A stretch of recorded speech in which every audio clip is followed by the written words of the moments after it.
Hello mga kalodi, ito na naman yung lingkod si Pobre Makaloy ay isa na namang pamilya na bahagian natin ng bigas. Ayan, nadaanan naman ni Pobre Makaloy, kaya mamimigay tayo mga kalodi talaga sa mga taong nangailangan. Kaya ito mga kalodi, at bibigyan natin ng bigas itong mga lodi natin. Ayan, lods, para sa inyo itong mga bigas ha. Itong ibibigay natin ha. Oh, syempre, ganyan tayo ha. So, para sa inyo hani. Sige. Siya ay may karamdaman mga kalodi. Hindi siya nakakakita, blind siya, kaya nadadaan ko dito. Pero alam nyo naman yan, pag ganyan, siyempre alam naman natin ang kailangan tulungan. Ayan bigas mo ha. Ayan, maraming salamat ha.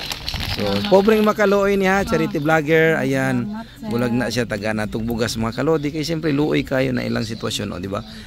Kinahanglan yun nga tabangan. Ayan ha. Ayan, salamat ha. Welcome, Amping Tirme. Ayan lods ha. Silingan rata diri ha.